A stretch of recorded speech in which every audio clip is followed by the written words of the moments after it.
son is very kindly very kindly recording and pinning and doing all the things so that this call can be amazing. So thank you so much, Melly. Welcome everyone to part 2 on creating groups. So some of you were at the last call, some of you not. And in the first call, we spoke about creating a group and kind of creating from nothing, and the best way to go about that. So it was all sorts of tips about, you know, getting out of your head, just getting into action, and all the kind of things that I had learned from creating a group program that I wish I knew when I had created my first group program, because it would have made it a lot easier. And we had a really valuable conversation. So I put the second part out, which is about creating to get the most out of your participants, and which allows them to get the most out of their transformation. And I'll start that by just firstly saying, if we can all keep ourselves muted, so the usual stuff, and just raise your hand if you've got any questions, or unmute yourself to speak. I'm not precious about the actual hand waving. And to say that it's an interactive session, so the more questions you have and the more you can contribute, and even from your own experiences, right? We're all here to learn from each other. I'm just guiding, and you may have something valuable that could be really helpful to somebody else. So don't be afraid to take up space if there's something there that you feel needs to be said.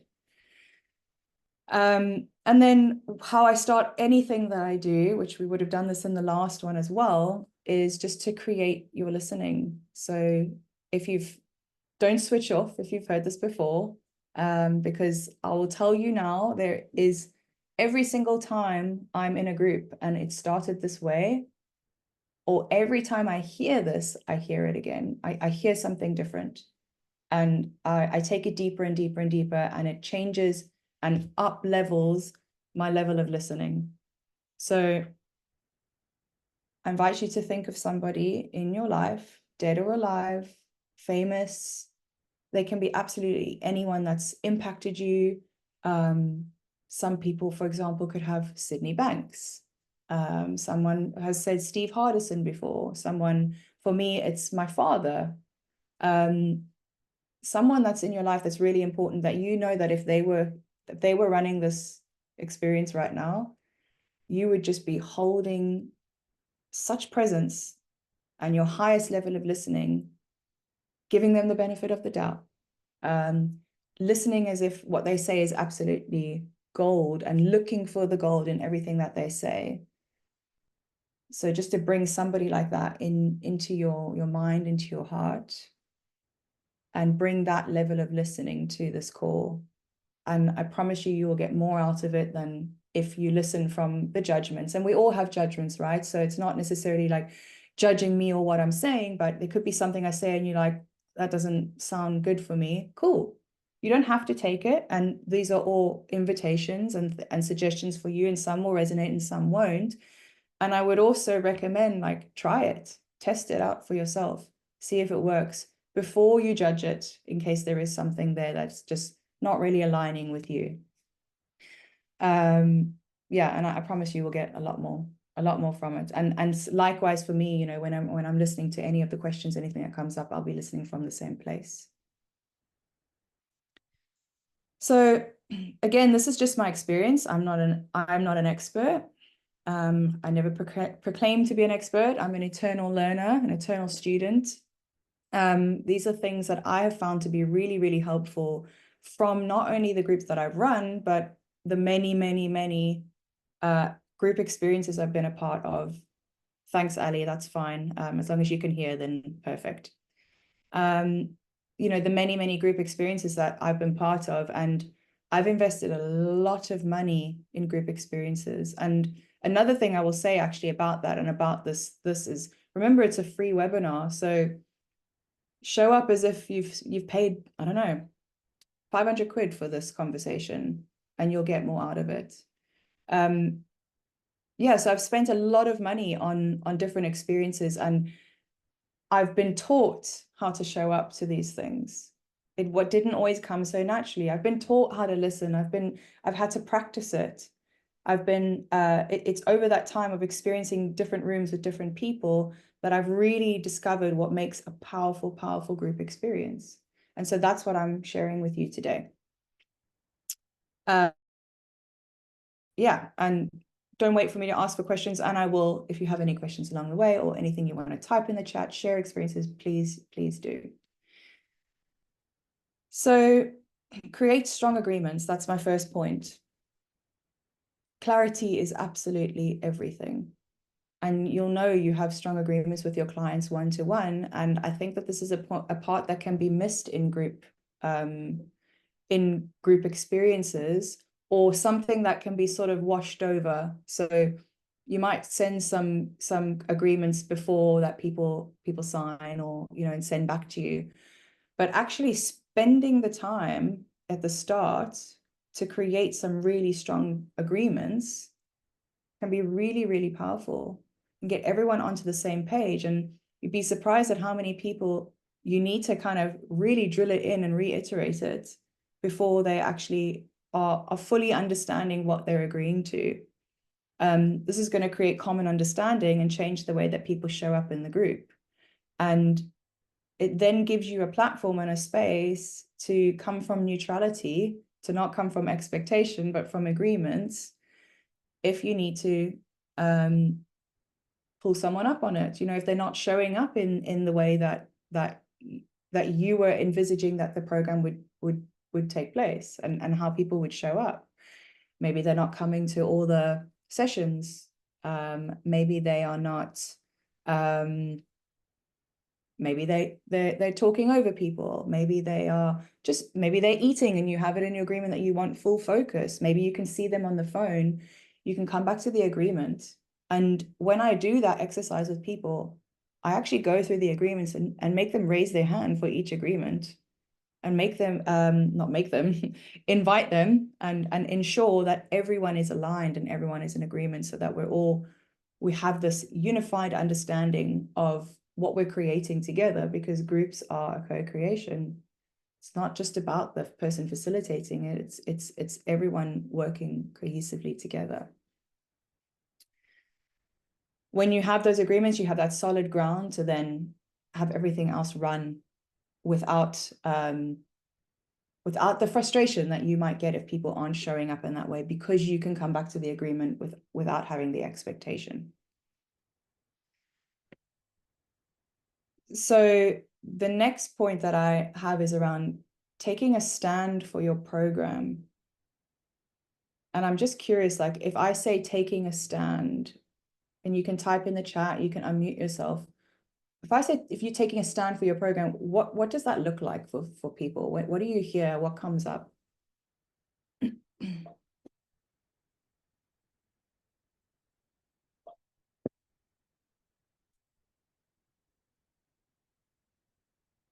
Be proud of, yeah.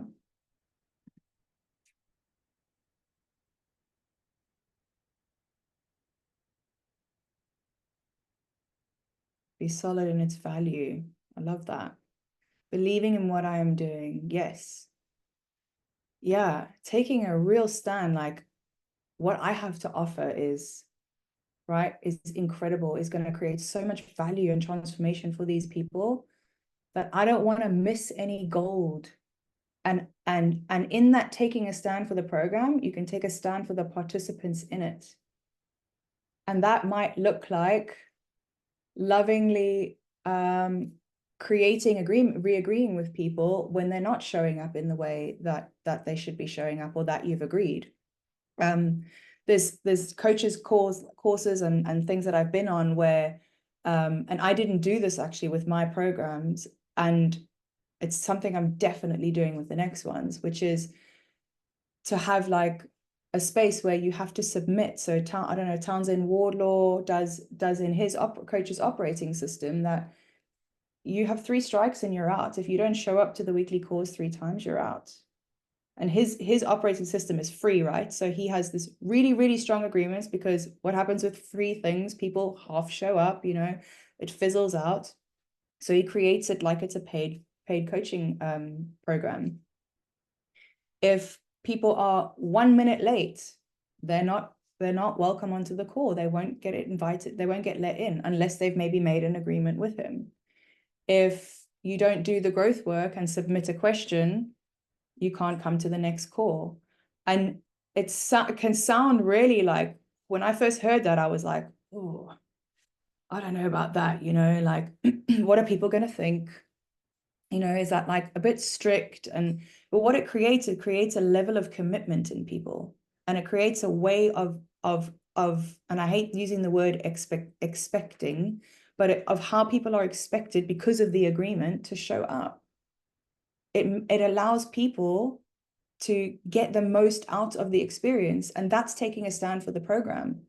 Because I don't want people coming to my program and just half showing up and then walking away going, yeah, that was nice. And then they speak to that person and they go, yeah, it was okay. But, but they didn't really show up. They weren't really experiencing what I'm putting out there, what I know will create actual lasting change in that person. So I want to take a real stand for my program by putting in whatever I want. And the great thing is, it's your program. You can do whatever you want. You can make the rules. You can play around with this. Whatever works for you, maybe it's 5 minutes late where you feel comfortable, where you feel is fair. That's what you would want. Maybe it's, they need to submit a question by the end of the week, or whatever it is, to create that experience that continues throughout. Because what happens, and we've seen it with our clients, in even one-to-one clients, it goes like this. There's this big high, and then it starts to kind of go like this. And then it might be like, and you've got to, I don't want to be spending my program trying to pull people back in. I want them invested throughout the whole thing. And the same thing is, if people are constantly not submitting what they're supposed to or aren't showing up, you can ask them to leave.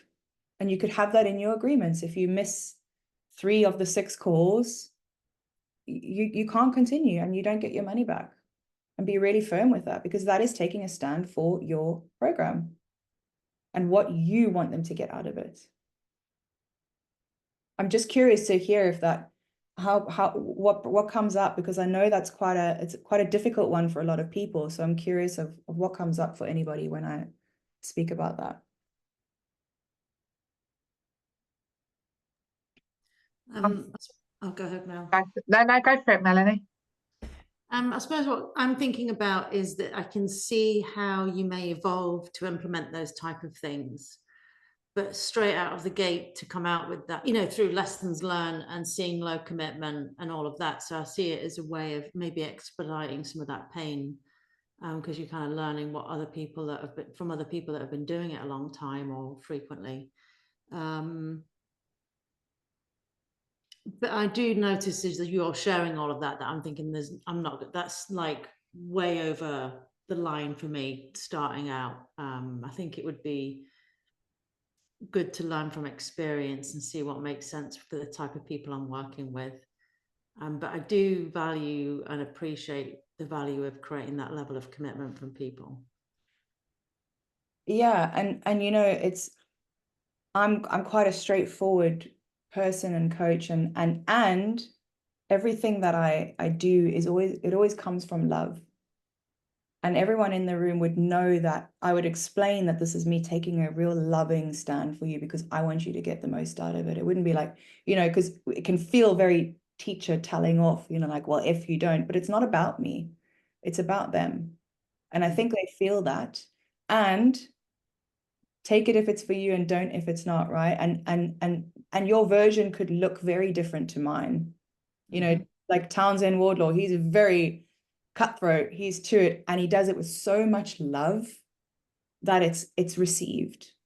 And so just something to hear there, because what came up for me when you were speaking is like, yes, we should learn from testing and trying and things, and test it and try it. Yeah, thank you for sharing.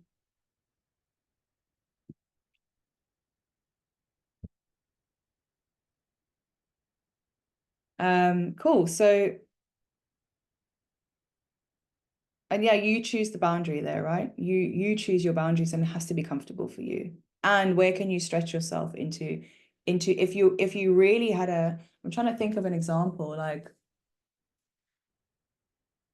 if you knew for sure that like something you were going to say to somebody was going to change everything for them, or like you had a miracle drug, right? You knew that this was going to this drug was going to cure them, for example, and obviously we don't know that. How much of a stand would you take for that drug?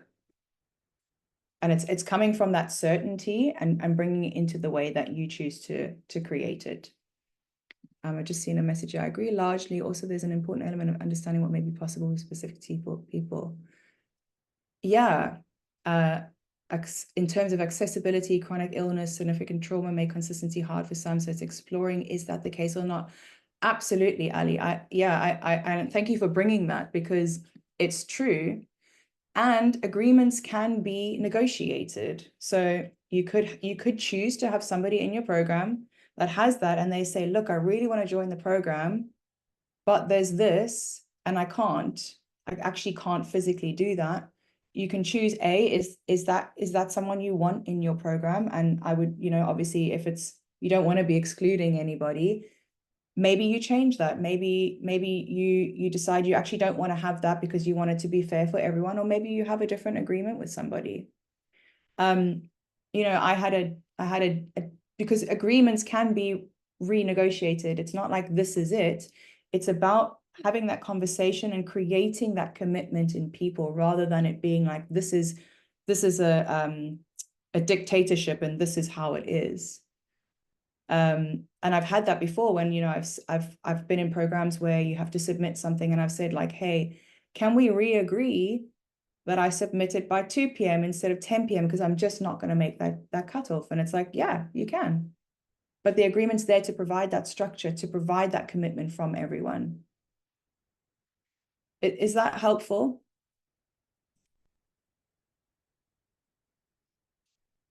Okay. Mel, I just wanted to add as well, because that was sorry, I have to pin myself. That was my first thought when I was first in a group program and that agreement was made, like you can't come into the call, which is a program that I'm on at the minute. And I remember thinking, well, that's a little bit harsh, because what about if something comes up? What about if, there's a accessibility issue, all of those kinds of things. And it was that flexibility. So it's not about, oh, this is the agreement and you can stick by it if you want, or you don't have to. But knowing if you're coming from a place of love, because the coach who's leading this program that I'm on, I know is always coming from a place of love, and that I can communicate and take a stand for myself if something is happening.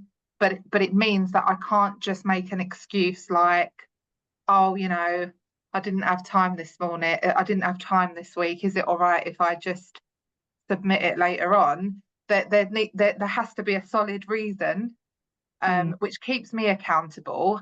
But the other thing that I feel it's really the realization I've had about it is it really strengthens the stand that coach is taking for the work. So it's a little bit like I can really see that they really believe in this growth work that they are setting. It's not just, oh, let's just do a bit of growth work because it might be good for you. Like the coach who's leading this program is like, I really believe in it. It has been so powerful for me.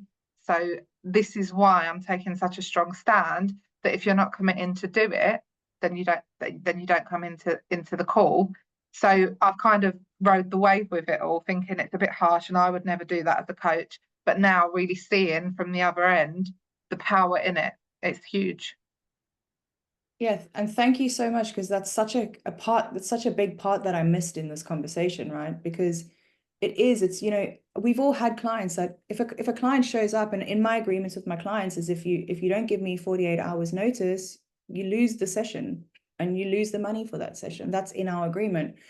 But if a client came to me an hour before and said, my partner's just been in an accident, I'm so sorry, I cannot make our call. Of course, I'm going to not take their money from them, right? And it's for you to discern in moments, of course, but it's to create that commitment, because people get flaky.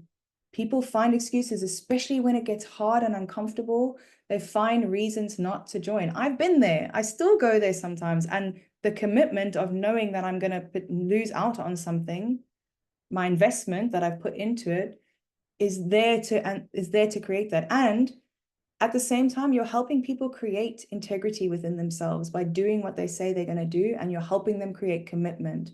And both of those things, by creating that in people, are going to serve them so powerfully on the journey, because people struggle with integrity and people struggle with commitment. So it's just adding that extra bit into the program that allows them to see what's possible for them if they show up in that way.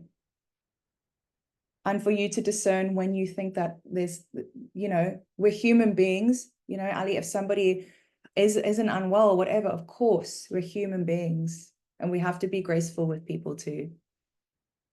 Thank you so much for sharing that, Melly, to kind of just expand on that a little bit more, so that I don't just sound like a real harsh, like, I'm not going to any of her group programs, geez.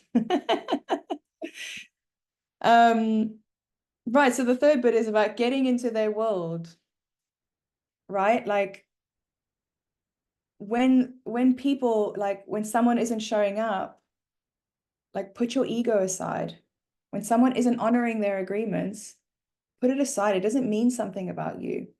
If you've got people who aren't really showing up, so I didn't have strong agreements in my last group program, and people weren't coming, and I like for some of the calls, and I was like, oh, what does that, you know, mean about me? Like, get curious, get out of this and out of the land of me and into their world, and get curious, and that's going to allow you to bring a softening instead of a why aren't they?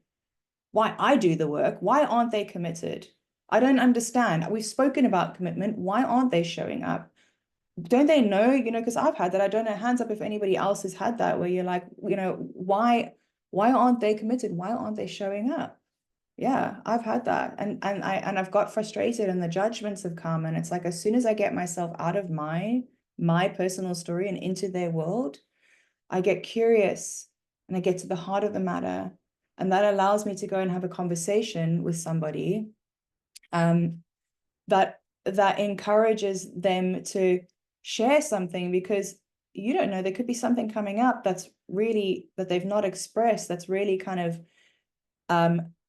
creating this feeling inside them that's making them not want to show up. It's making them not want to come to the call. So when you can unconditionally love them and help them move through the discomfort and be their coach, you can move through the ego of why aren't they showing up to my group program, or why aren't they following the agreements in my group program.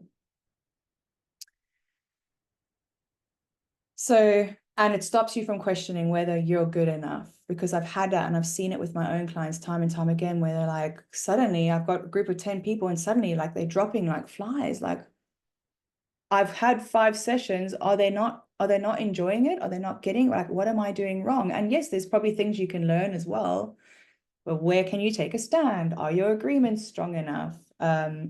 Where can you just get curious about what's going on for them? And then we've got, which I think is probably one of the most important things about creating a real transformative space in a group coaching program, is to be vulnerable.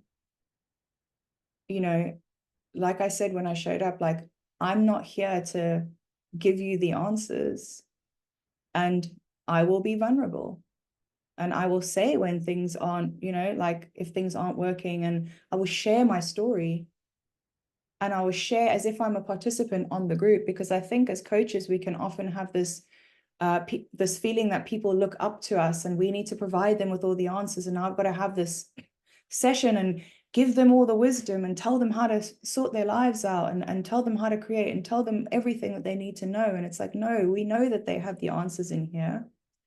And the more that we can mirror that and be vulnerable and be raw and be honest and show up and participate with them, and the less of an expert we are, the more they're going to relate with us, and the more they're going to feel comfortable to be that themselves, because they can see you're taking a lead and you're setting the tone and you're walking the talk.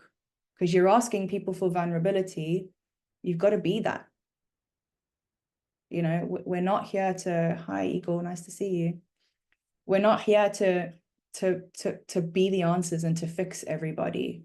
And, you know, when people see that there's that experience, there's an experience shared, that's the beauty of a group, and you can be part of that.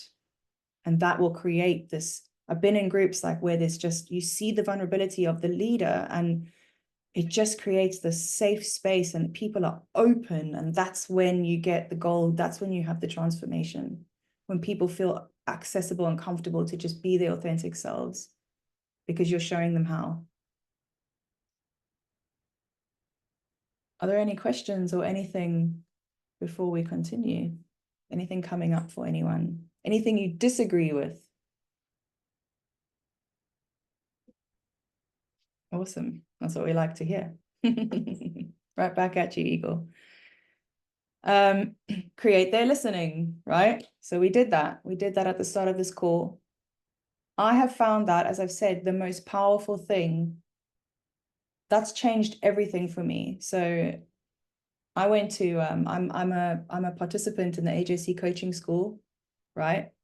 It's not cheap, you know, it's a 10 grand school. And I showed up last year and my listening was shit. It was shit.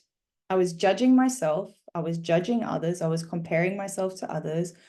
I was getting frustrated. I was going, why are we talking about this? Like, give me all the answers. I had all these expectations. My listening was shit. And I didn't get out of it what I could have gotten out of it because I was so consumed with all that was going on in here that I was missing stuff. I wasn't able to see what was in it for me. I wasn't listening to when somebody else is getting acknowledged. I wasn't listening it as if it was about me. I was hearing it about them and going, well, why do they get acknowledged? Why don't I get acknowledged? And I was coming from this place of like, I wasn't hearing it. It was wasted on me. And I heard some bits and I obviously got a lot out of it because I'm back in it again this year.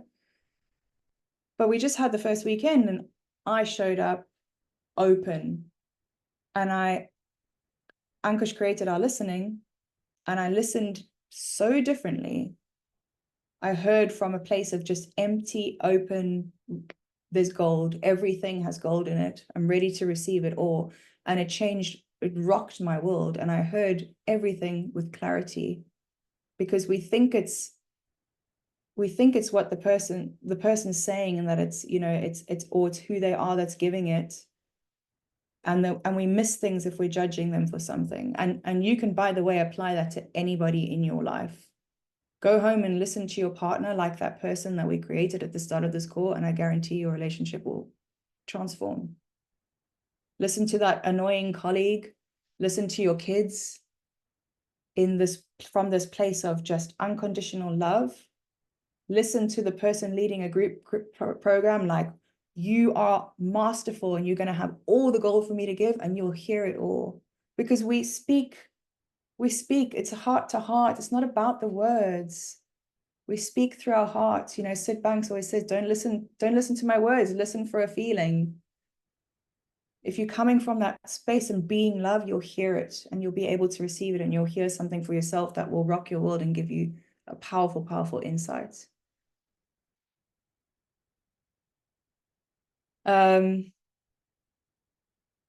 Yeah. Choose your participants carefully. I think we could get into some fear around filling a group. Been there. And then I end up with people who aren't showing up. And it's so important to, like you would a one-to-one client, choose who you want in the space with you. You don't have to invite everyone into that space. It's an invitational thing. It's not, okay, well, they want to, cool, they're in. They want to, cool, they're in. And you could end up with a bunch of people who don't want to participate, who aren't open to receiving. And so you want to give them that experience in the beginning, get to know them. I think we spoke about this briefly in part one, but give them that experience, let them have that coaching with you, let them see what it's all about, and explain to them what you're looking for in somebody to join. Because that's going to be the difference in a group that is fizzling and buzzing with interaction than not. It's your group. It's up to you to choose who comes into your space. And in the enrollment process, explain what you want, right? Don't be afraid to say, like, I'm looking for people who want to show up, who want to participate, that aren't just spectating, who want to get the most out of a group. And there's going to be some people who are more reserved and sit back and watch, and that's okay. People can be quiet, and they can be quiet and still be participating from an open place. And there's going to be people that are more outspoken, more loud, and you're going to have both. But, you know, like if you speak to someone and you can see, for example, that they're just attacking everything you say, like, is that what you want in your group? To have that energy being drained from the group every single week that you have a call or whatever it is. And again, it's your call. And if this doesn't resonate with you and you feel like, well, maybe that person needs the call more than somebody else, you know, take that, work with that, test it out, try it. The more I find I'm very clear on who I want to work with, the more I enjoy the program, because when you've got someone that you're butting heads with, it just takes the energy out. And I don't want to show up every week dreading being there because I'm struggling with somebody. So don't be afraid, as part of taking a stand for your program, don't be afraid to selectively choose who you invite into it.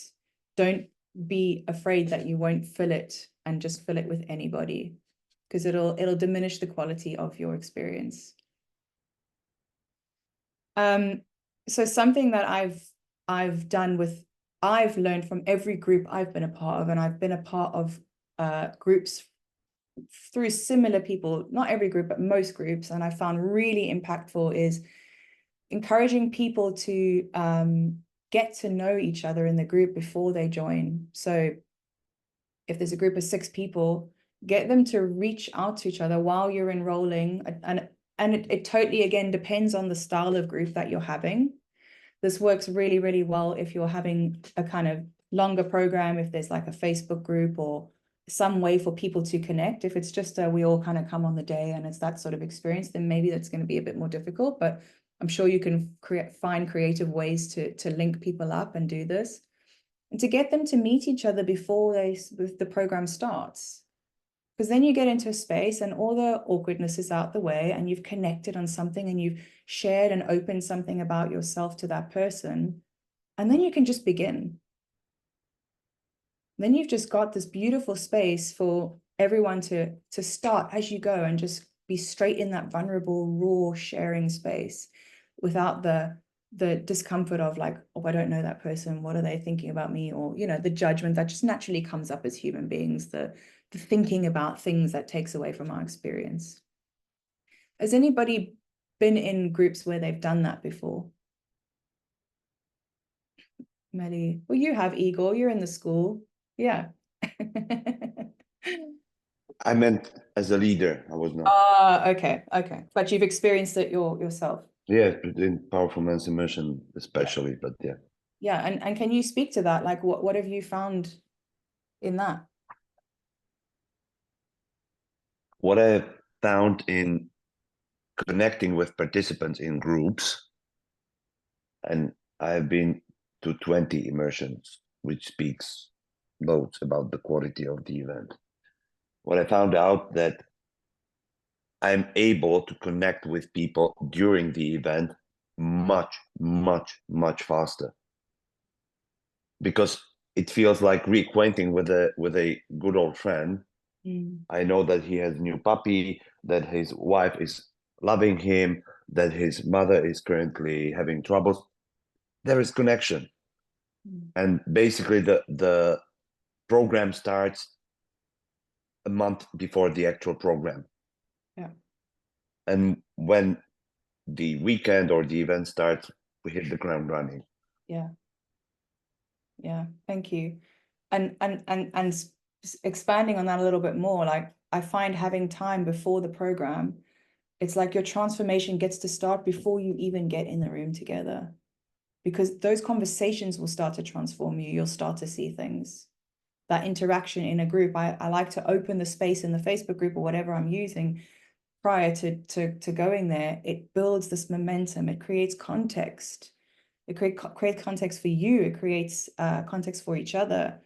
And then we're just, okay, cool, let's go. Like, let's really go. And that's powerful.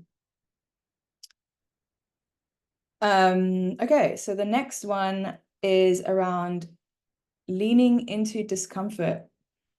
Stop trying to look good and avoid looking bad. So this is for your participants. So kind of the first bit we kind of looked at was around you as a facilitator. This is what you can share with your participants, right? To get the most. Like, stop trying to look good.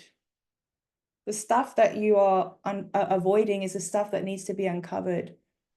The stuff that you're trying to look good for is the stuff that needs to be worked on. And when you speak it out, it loses its power. And when you just be your most authentic self and express yourself, you're going to grow, you're going to learn, you're going to have breakthroughs. And you don't want to, being in that discomfort as well is going to give you the space to grow. And each time you do something uncomfortable and you lean in, you have this moment of like, oh, I flex something now. There's like this little elation that comes with that. Oh, I did something, you know, I moved past something. So each time we're uncomfortable, we know that's where the gold is. We know that's where we're going to really, really, really find the juice in the lemon that's going to allow us to have more freedom and expression, because moving through discomfort creates freedom. And each time we do that, and group programs are uncomfortable, right? They're uncomfortable. There's all sorts of things going on. There's comparison, there's judgment, there's triggers, there's all these things that are going on, and they're designed to make us uncomfortable. That's why we do them. That's why we come to speak in front of other people that, you know, say something that we feel we don't want to say. We're worried we're going to be judged for. All of that is stepping bolder and bolder and more boldly into your power and allowing you to experience yourself in a different way. So really encourage them to lean into the discomfort, and that's going to let them get the gold from everything, single session. What does Melissa Ford says? She says, I highly encourage you to head in the direction of discomfort. Over the horizon of discomfort is more freedom and more expression. And it's so true. It's all there waiting for us, and we stop ourselves because we're so afraid of what somebody might think of us. Meanwhile, what are they doing? They're sitting there thinking about themselves and their own discomfort and worrying about what other people are thinking about them. Lean in, and that's where you have the freedom. So this is one for me that I really used to struggle with now, the next one, which is taking up space. Encourage your participants to take up space, right? You paid for this program. Use it, however that looks for you. And as a leader, I will facilitate, and, you know, if somebody's kind of being disruptive, I'll facilitate that.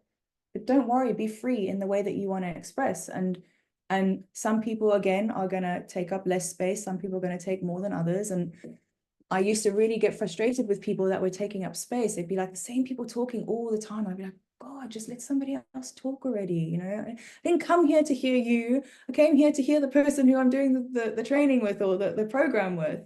And I was like, I realized that that was the mirror. It was a trigger for me because I wanted to take up space, and I was afraid to take up space. I was afraid of what that would mean, of whether I would be robbing someone else of the space, that, and like whether it's fair, and all of these things that come up. And yeah, it's important as well that we're not, you know, bombarding, but this is your time to have an experience of owning who you are and expressing who you are and taking your insight deeper. And every time you share something, you're potentially allowing somebody else to take something even deeper, or to give the gift of an insight to somebody else that something might not have landed, and they hear you speak and suddenly it just settles.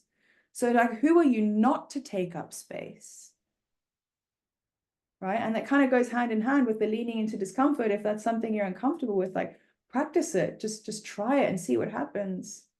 But give yourself permission to to really share, because you might be helping somebody and you might be taking your own insight deeper. You know, when we share insights, it takes it deeper. Every time I get an insight, I share it. I write it, I speak it over and over and over. I speak it to my clients as many times as I can, because that allows me to really nurture and take that in. Which is the next point, right? Insight Olympics versus insight hoarding. So insight Olympics, this is when someone has an insight and then you want to one up their insight. And then they think, oh, my insight, and you're like, well, my insight wasn't that good, or let me get a better insight. Their insight, I need an even better insight. Why am I not having great insight? So then you kind of have this this need to have this insight. And I think it's important to remember that often the insights don't occur right then in the moment, and they might happen a week later when you least expect it, and you're like, oh, that's what that was. And everyone is at a different pace, right? And so then we can be judging ourselves when we're in a group and someone's expressing and receiving loads of insights, and we're like, I'm not getting it. Is to kind of soften into that and not play the Insight Olympics. It's not a competition of who has the most insights. Because when we get into that space, we've got dog shit listening. We're not listening anymore. We're listening from a place of judgment for ourselves.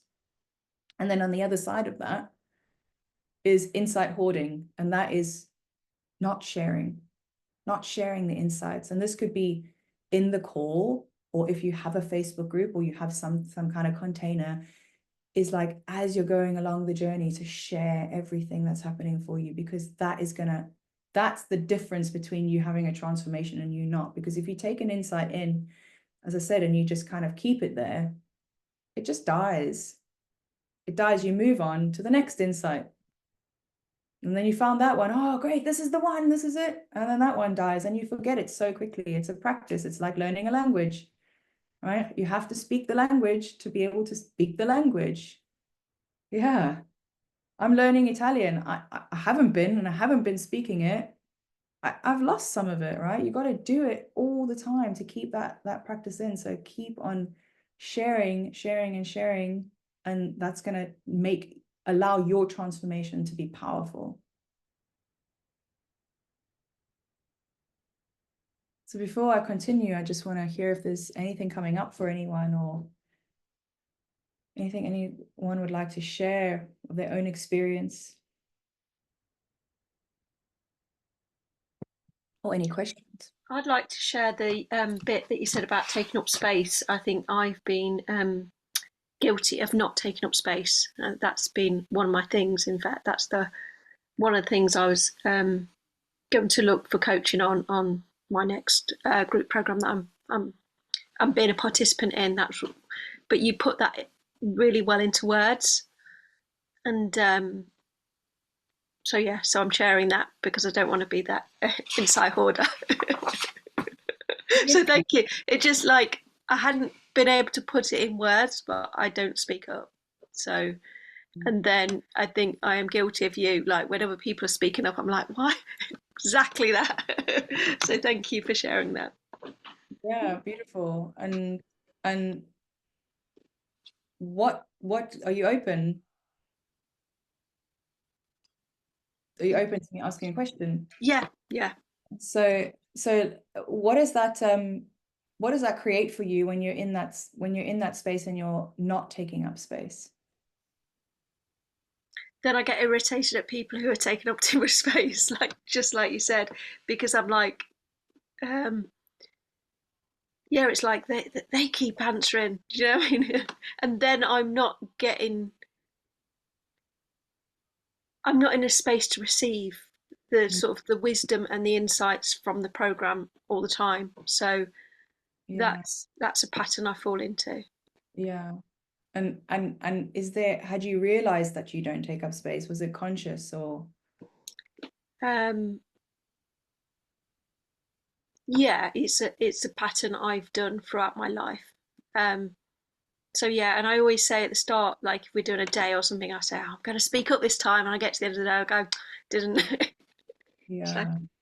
Yeah, and that's so beautiful because it's in your awareness, and we know that if we're aware of something, we can change it. Yeah, And this is a beautiful example, right? yeah, Like, I used to not take up space, and this is me taking up space. yeah, So, like, be careful of your creation there, because right now you are taking up space, and so you yeah. take up space. Yeah. That's it. It's just a contradiction just to put my hand up and speak now. That's just in its. Yeah.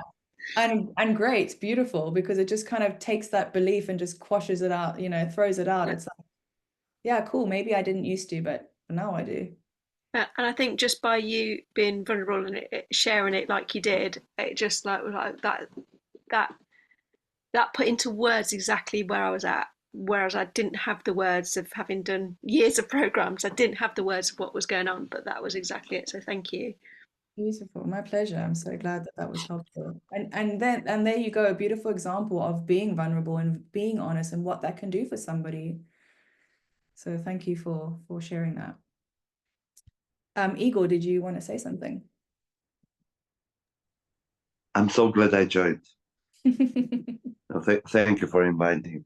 What struck me incredibly deep was your reminder of the two topics, inside Olympics and the inside hoarding. I have been guilty of both. And through your incredible sharing and this space, I realized that inside Olympics, if I just be kind to myself, I actually open a space for the inside to hit me exactly where I need to. And it can be a week later. Yeah. And by giving me this particular term, I can then transfer it to the client. So thank you for that. And the inside hoarding is on the opposite end of spectrum. These are precious, nobody will understand. Actually, by sharing it, not only I give the opportunity to other people to see something for them, but I'm enforcing this in me. Well, enforcing and yeah, making more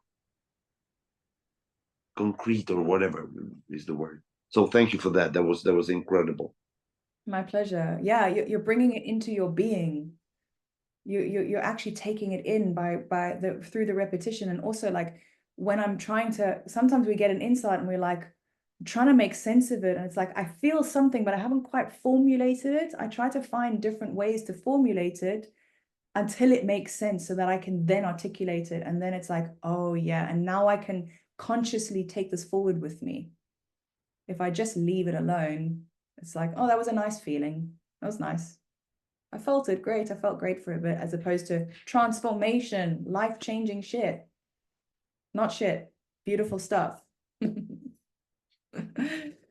Thanks, Igor. The next one is squeeze every last drop out of the lemon. Treat every single, so in my programs and programs I've been a part of, there's often resources and people can kind of go like a tick box exercise. Oh yeah, there's these mandatory resources, do that. Like, I don't know about you, but like, I really masterfully create everything. Everything is intentional that I put in a group program. It's not just there to fill some space and to, oh, I need to add some more to this group program to give them their money's worth. It's like, I've put that resource there to help you with that. I've put that resource there specifically in the place to formulate the journey so that you can have the experience that I know is going to be powerful. So really encourage people to squeeze every last drop out of the lemon. Like, what am I hearing from it? What can I learn from it? What can I learn from somebody else's comment on that thing? Let me share an insight. Let me learn from their insight.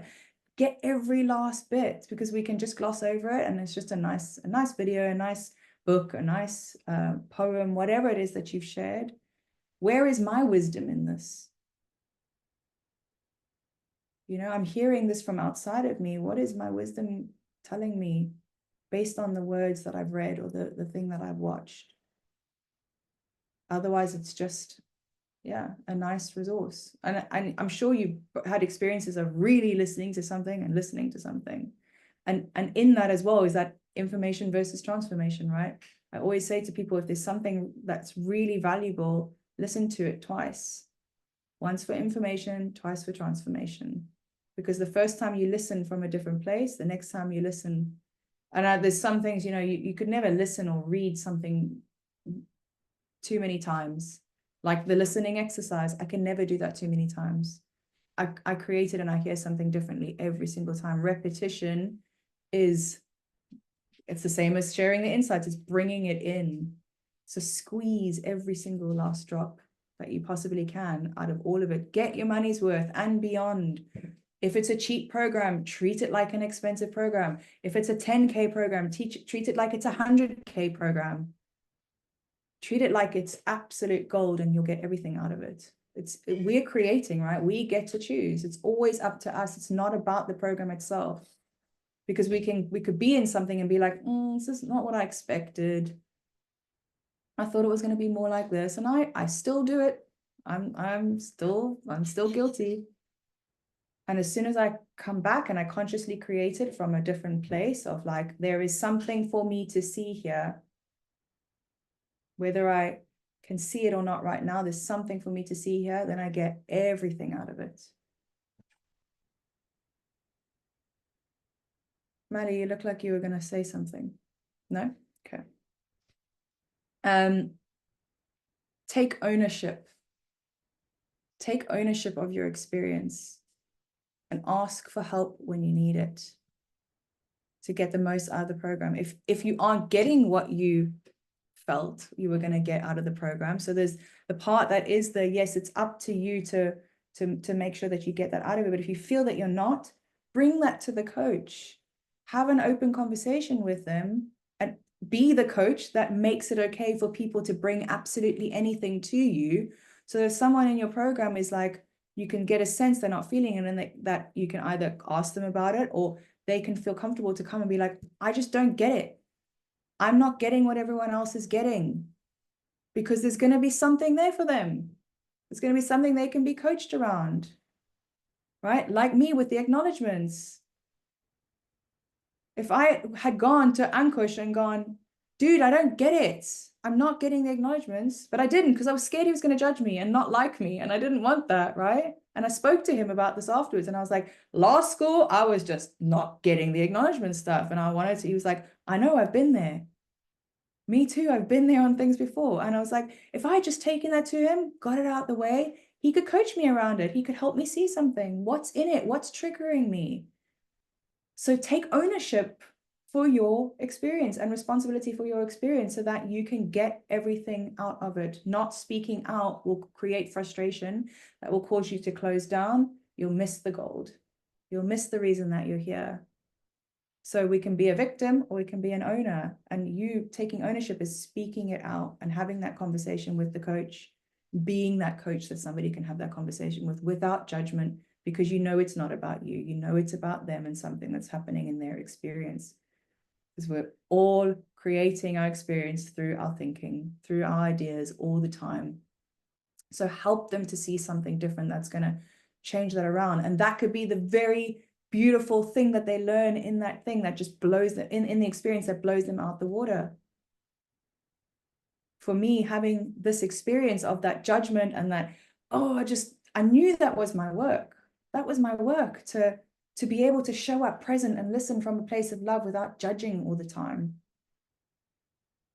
If they get that one thing from that, they get one thing that just rocks their world, that's it. Job done, and they've had transformation, and that's what we're after. Then the last point I had from the post that I wrote was, and we'll have some questions, and if there's more space, which we still got half an hour, there's some other things that I learned this weekend that I wanted to share with you about filling groups, is be committed, be all in. Commit to a program you're attending and show up fully. Because when we commit, we're not negotiating with the mind. And when things get uncomfortable, if we keep and honor that commitment and we show up even when it's difficult, even when I'm uncomfortable, even when I'm worrying about, I have all this thinking about what people are thinking about me, even if I'm frustrated with that person, that particular participant, because they're triggering me in some way, just be committed and continue on the path and do the work. And that be committed goes to every area of your life, but it's going to be really, really helpful in a group course situation, because when things get tough and we feel like running away, we can just recommit. And that commitment is the most important key there. Forgiveness when you slip out of it, and just recommit. Catch it, clean it, create it, commit over and over and over again, so that you show up in a way that's going to serve you in the experience.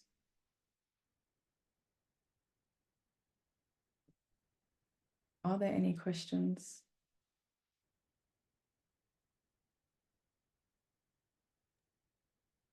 Igor. When you said commit to any program that you're a part of, this applies to, well, I'm confused, because when I'm running a program, I'm probably committed to it. And what I'm confused is, the goal of this webinar is to show how to fill up the groups, right? So I'm probably lacking a context of this, sorry. yeah, so this particular webinar is helping you get the most out of your participants in the group. Yeah, and so so the first kind of part, and you missed some of it, but we spoke about creating strong agreements, taking a stand for your program, getting into their world when they kind of when they're not showing up, so it's not about you, being vulnerable and creating their listening. And that was kind of all from the group facilitator perspective. And then we did choosing your participants carefully, getting to know the people in the group. All the stuff you've seen now is all from kind of the participants' perspective of how you can encourage them and invite them into showing up in a program, because that's going to get the most out of your group. So it's rather than about filling groups, it's about getting the most out of the group. So the group's already going, and now how do you make it really, really powerful? Thank you. Thank you. Pleasure. Melly. Sorry. So just on that point, I think it's really important as well to just point out from the facilitator's point of view as well, that sometimes we may like loosen the grip on our commitment if it isn't a group. Like if we're just creating a group because we feel like we should create a group and we're not really committed to what the topic is. And I know I found myself in those situations where I'm like, right, I need to create a group because I've said I'm going to create a group. So what topic can I just pick? What topic can I pick? So it kind of, what you just talked about there kind of brought up another point, which is be committed to your topic, whatever it is that you're running your group program on. Because if you don't enjoy it and you're not having fun with it, then you may lose the grip on the commitment. I know I've done it with stuff that I've created where it's I should be doing this, and I'm not really not feeling this. And I'm not giving it my 100% because I'm not feeling it. So getting really clear on what is it that lights me up, what's going to be really fun for me to do, because then the commitment is just a no-brainer. It's like, there's no way I'm going to not show up 100% to this because I'm loving it and I'm having the best time. Yeah, thank you. Yes, be committed to your group. Even if you ended up with a group that just isn't really working and isn't participating and is frustrating, and you've forgotten everything we've learned here, and it's all just feels like it's not working as you expected. Be committed to your group and show up, because if you start checking out, then there's no hope, then everyone else is lost it. And I've seen it before, in where, you know, like the activity's all great and you're getting kind of like responses on the Facebook group from the coach, and then suddenly it starts to ease off because the participants aren't participating so much. So like, be engaging. And, you know, like if your group isn't giving you what you need, be what you need them to be. If you're not getting engagement, be engaging. If you're not getting commitment, be committed. Be an example. Being gets caught. Be an example so that they can be that too. And be committed if you've created a group program, and we touched on this last year. If you've created a group program and you've put it out there and one person signs up, you run that group program. Don't cancel. Don't wait till, oh, well, there was supposed to be 5 people, because what is that saying to that one person, right? You're not in integrity. You don't do what you say you're going to do. People might see, oh, it's cancelled now, or, you know, like, stick with it, as uncomfortable as that might feel, and serve that person so powerfully that they don't know what hit them. Any other questions or comments or insights?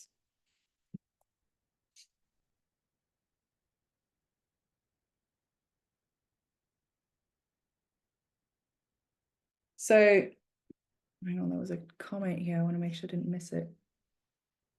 Okay, that was just the Ali's follow-up. So a little kind of bonus bit about groups and it's kind of a mismatch of stuff that I kind of heard this weekend that I was reminded about, that I just thought it'd be helpful to share, was around various things around groups. So don't worry when it comes to filling a group. Don't worry about filling your group. Just be concerned about the next person. So who here has read The Prosperous Coach? Yeah, so they talk about just the next person, the next person, the next person in front of you. It's the same for filling your practice, right? So we can get so overwhelmed with like, there's like 10 people and I need to fill the group, and it just creates noise. Just serve the next person and serve them so powerfully. Don't think about the others that are around there. Just each one at a time, fill your group and it will fill. Trust the process, because it does work. Because then all of your energy and all of your love and all of your power as a coach is going to go fully into this one person without being distracted by the fear and the scarcity thinking of filling the group. And then the next bit is, when you're filling a group, just fill the group. Focus solely on that. So we could be having a one-to-one practice and filling our one-to-one practice, and then we can get distracted and be like, oh, okay, maybe I should make a group. And then we make a group, and then we're kind of filling our one-to-one practice and filling the group, and our energy is being diluted and our impact is being diluted everywhere. If you're going to create a group program, create the space, the container. This is when I'm going to do enrollment. So let's say it's 2-3 months before your thing. This is enrollment time. Don't take one-to-one clients in that time. Focus solely on filling your group, because you're going to get diluted and the energy is going to be going around everywhere. You want to just make that your sole focus and have all of your energy coming out on that.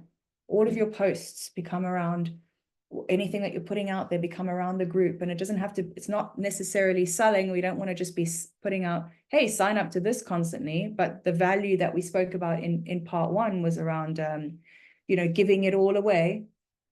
You can never give it all away, and you can never repeat yourself too many times. So don't be afraid of giving away everything in the group before the group even starts, because people will miss things. They'll hear it again. They'll hear it in a different way. They'll be different when they get there on the day, because time has passed. So think about that time, that enrollment time of like really serving, adding value.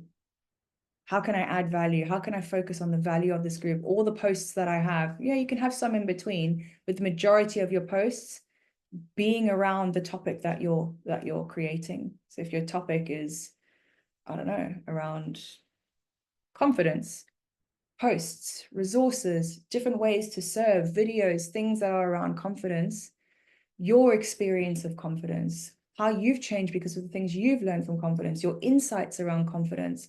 So people just get all that value, and that's all they see. And then it's like, and I've got this experience, by the way, and this is going to blow your mind. This is all I've learned. This is what's available to you. Come join me. Let's do it. But if we get diluted and start going, oh, I need to fill my practice, there's a one-to-one client over here, and then you're having enrollment conversations for a one-to-one client, that's spaces that you could be enrolling for your group program. So if you want to fill it, focus your attention and fill it. I've seen a few different faces while I was kind of speaking that I'm curious. Melanie, I'm curious if you, what came up for you? I've not then? heard that before, and it makes sense, but it's also kind of alarming to just down tools on filling your practice or sustaining a full practice. Yeah, and maybe there's a question there like, is my goal to fill my practice? If it is, then maybe now's not the time for a group program. Yeah. As a possibility, and test it. See what happens and see, maybe it works for you. Maybe, you know, I don't know, maybe it works for you. And I have built a coach one-to-one practice and enrolled for a group program, but it definitely took all my energy away from that. And the conversations I was having with people for one-to-ones, they did reduce. They had to, because you just can't have the capacity for it all.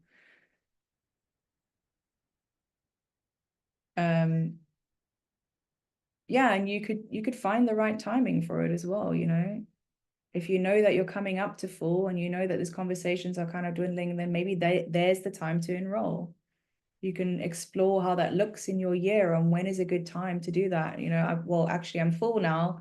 I've got a whole bunch of clients renewing at this point. Maybe that's not the time to start enrolling for a group program. Maybe I'll do that and then I will start enrolling. So just to kind of consider, because your energy will be, you know, all over the place. No one signs up to a group they haven't experienced. I think this is so important. No one wants what you're buying if they haven't felt something. Just like the prosperous coach approach, just like we create our clients, we give them an experience of our coaching. So there's many different ways you can do this. It can be through conversations that you have, right? You can offer them conversations and give them an experience of the type of thing you'd be coaching around. So I've had different things. So people either just coaching with them, or I've had people go like, let me give you an experience, and they've walked them through something and like, okay, think of this one thing that what would you bring? Like what's the specific topic that you're struggling with? Okay, cool. And then you give them an experience of your type of coaching, the sort of things you're going to cover in that program that have worked for you, but your wisdom that you're going to be imparting, use that within that coaching to help them see something. So you're going to want to come to your program if they see something. And then there's also that build up, that enrollment process. There's so many different ways that you can create context for your program that gives them an experience, like creating an ebook, a brochure that gives them something to see that you're actually doing before. So like Ankush's school, he has a brochure, and in the brochure, it's like a 64-page brochure. And he says, you know, if you don't even come to my school and you follow everything in this brochure, your business will change, your business will grow, like hands down. And actually that happened for somebody. And in there is interviews with faculty. In there is he's giving away so much value. Somebody reads it and they're like, shit, I need to be in the school. And somebody won't. Somebody will be like, okay, cool, I'm going to work through this, or I don't get it, or whatever. But if they see something in that, that's going to be like, I want more of that. I've had that experience. So you could put out, I've seen people who have, as they're enrolling, put out interviews, just interviews with faculty members, or interviews with clients, things with previous clients of their experiences, actual things that things have changed, different content that creates value.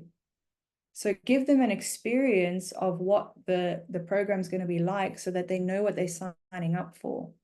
Because often these things are a lot of money, and it's not just money, it's investment in time. You know, you could have a group program and like people have kids, people have responsibilities, and it's at 7 p.m. on a Monday night. This right here, right? You're not paying me in money, you're paying me in time. And that's valuable to me too. That's commitment. You've chosen to be here. That's it. That speaks volumes. And you wouldn't be here if you didn't get some value from the post that I put out, right? So the post created some value, created some context. It gave you an experience of how I am being and showing up, how I speak, which made you want to then experience a little bit more. And so it's really kind of giving as much as you can of that experience so that people are just need to be in the room. And then there was one last thing here, which is around, there's a big culture on like tagging people. And we can create a video or put something out there and then just tag everyone we know, and we can go like, you know, just tag, cool. Create more context and make it more personal. Like if you've had a conversation, yeah, like, hey, Melanie, this is going to be really helpful for you because of this. Because people don't see, I don't know about you, but I have so many notifications, I miss most of them, and I don't click on most of them. You can send things to somebody based on something that you've seen, a conversation you've had, if you've had with somebody on a group somewhere, whatever, and be like, hey, I thought of you, I saw this video, this is going to be really helpful, or I wrote this post, this is going to be a part of my program, but I thought that the actual post would be really helpful for you. So send prospects things that, and this can be for one-to-one clients too, that are personal.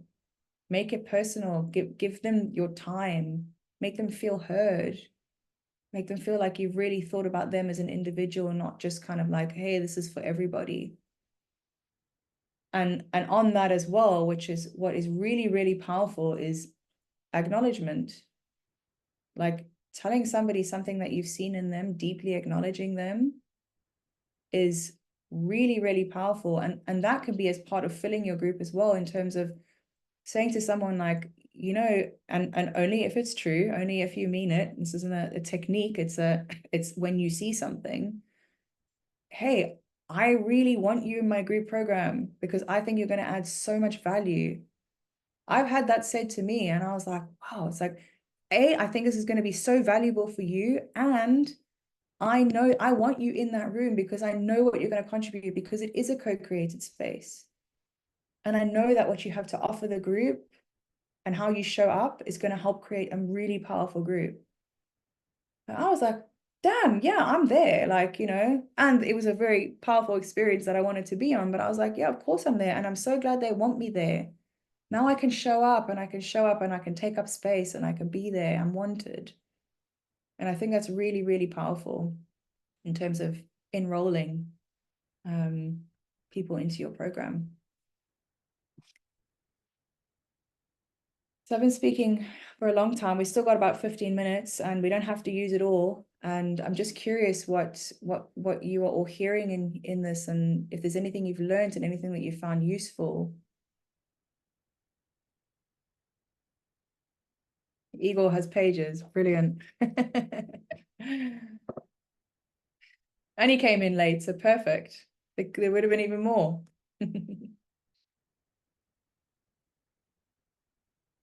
Does anyone see that they can use this stuff? Does anything feel edgy or uncomfortable? Or I know we've mentioned some of the stuff, but or like, no, Mel, you're talking shit, I don't agree. Igor.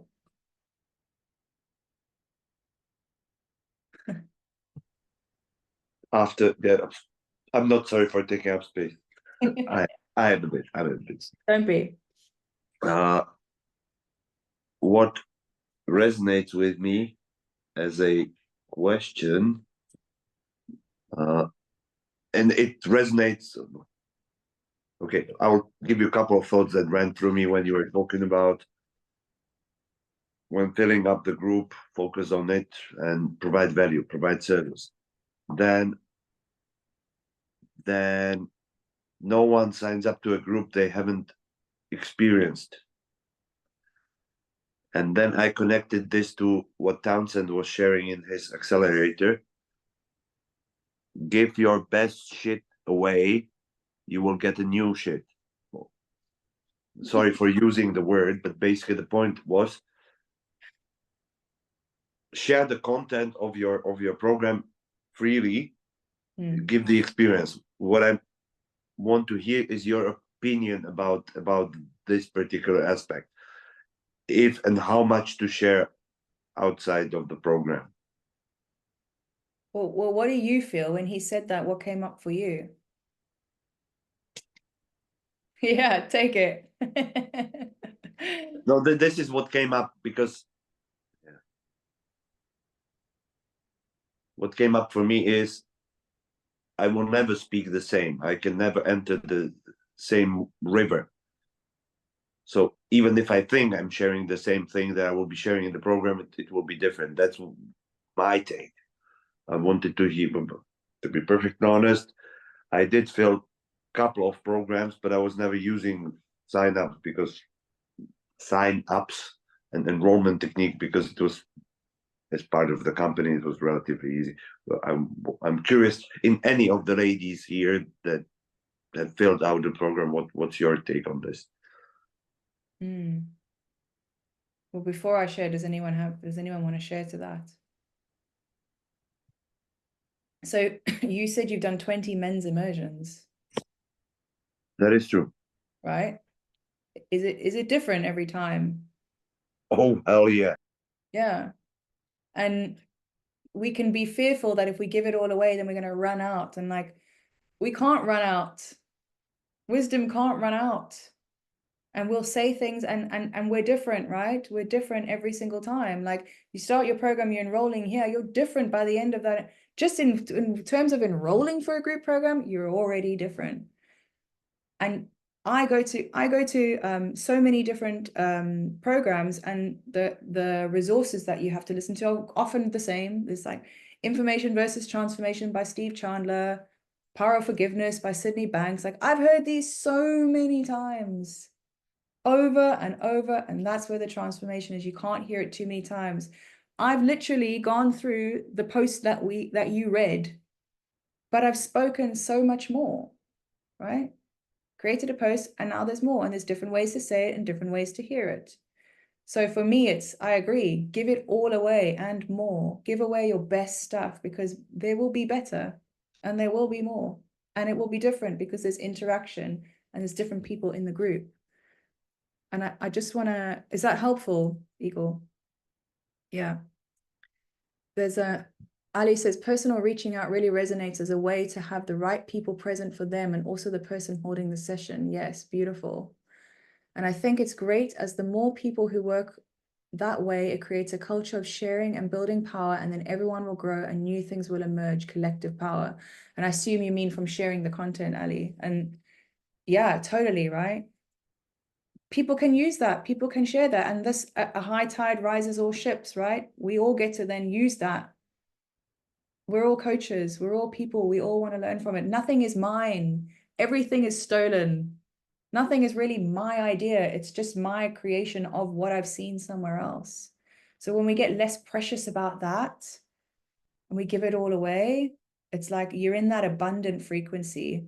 And there's just always, you be willing to let go so that you can receive, and that let go of the wisdom, and there will be more that comes in, without a doubt. Melissa, I have a question on, I've heard that before, the sort of give people an experience, and how I took it as is like, because if you're having one-to-one conversations, that's not an experience of a group program. So would there be any sort of power in like running some free webinars, or like a series of 3, or that sort of thing?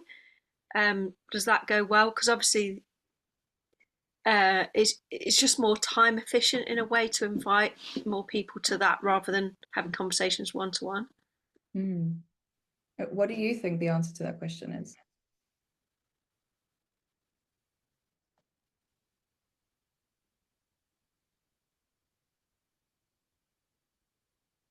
I think it sort of gives you before you launch your whole program, it gives you a guide of whether the sort of the program that you're looking to create is a value, or is a needed of your sort of your audience, whether that's something that they're after. because I guess if they give their time, they're not paying for it, but they're giving their time. So if they're giving their time, then it shows there's some value in it. Yeah, my question would be like, what's the purpose of the free program? Is it to give away, or is it to find people that are committed, or is it what's your purpose for that? I think it's to clarify your sort of your what your group program's going to be about. Almost like you could sample some topics for 3 workshops and see which one had more appeal, and then the people who show up, are they your kind of people? So it's almost like testing the waters before you run in, because you might put a workshop on and you like, it's mums who are this, and then when people turn up and you think, actually maybe I need to tweak it because this isn't the deeper level I wanted to go. This is mums on a, I don't know, you could tweak what your actual eventual your group program was about. I guess it's just a way of trialing without of yourself getting clarity, as well as clarity of who you want to serve and clarity of everything, really, and then seeing who turns up. Yeah, it's like getting feedback right? It's experimenting rather than committing. I'm going to do this 6 months program about this. It's getting that gentle feedback, which I think you can get on sort of Facebook posts and stuff, but it's very different to get people in the room. People can resonate with the post, but are they going to resonate it with enough to actually get in the room? Yeah, well, you did. You're in the room, right? so people can resonate enough to get in a room, and there's 2 parts to that. So if it's about giving them an experience, yeah, you can. You could. There's almost like this bit before creating the group program, or before committing to the group program, and kind of while it's in creation, of let me put some stuff out there and see what's the market saying, right? What are people saying? What do they want? Is this what I think it is? Yeah, why not? Why? That could be so helpful. Give you some experience in running workshops and things like that. Test it out. And if it's about giving people, then there's the place of, okay, I'm running this group program, I'm already putting that out there, and I'm offering this free thing before, which will give people an experience as part of your enrollment process. So there's kind of like 2 parts there, and I think, why not? Both could be really, really powerful. And again, you're giving it away, and you're going, hey, this is an experience of what it would be. Beautiful. Yeah. And I never did that, and thank you for the idea. Thank you. I think that's just what I heard in the sort of giving people the experience, to actually give them a group experience, because a lot of people haven't been in a group coaching situation, and it's almost like a lot of people think their problem is just theirs and it can only be dealt with one-to-one. But when they get in a group and they realise that everyone is if it's a common theme, it has more power. And they can't. I don't think they can always see that until they can experience it. Yeah, and it's like, you go out and you go to the shopping centers and stuff, and someone gives you a little scoop of ice cream, right? A little spoon to have a little taste. It's a little taste. Yeah.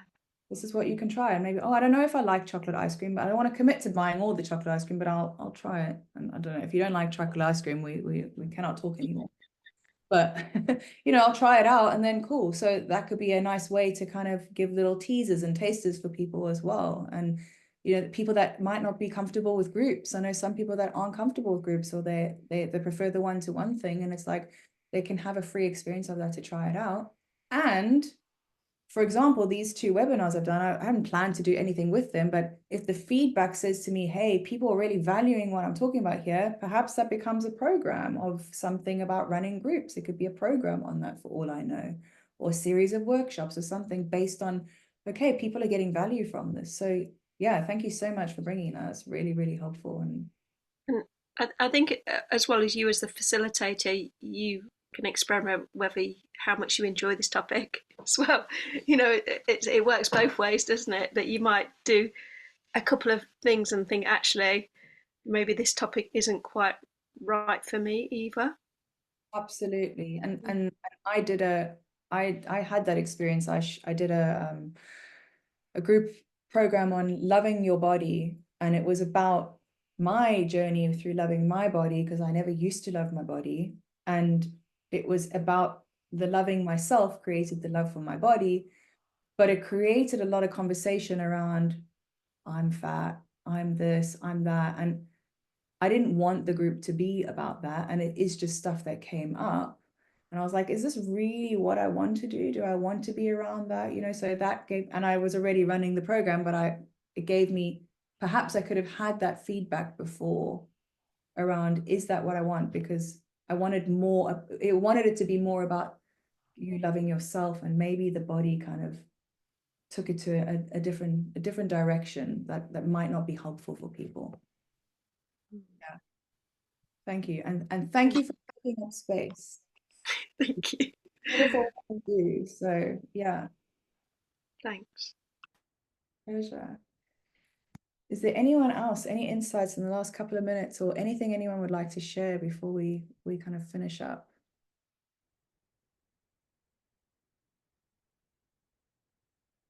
Awesome. Well, thank you all so much for being here. And for those of you as well that have returned, and for the newbies, it's been lovely having you. And I hope this was valuable. I will send out the recording, so if it's helpful, and if it's helpful for any of your clients as well, like I'm happy for you to share the recording. I'm happy for you to share anything I've spoken about, personal or impersonal to me, if it's going to be helpful for anyone. So yeah, we're all kind of in this together, and if the more other coaches are able to succeed, the better this profession gets. So thank you all so much, and I look forward to speaking to you soon.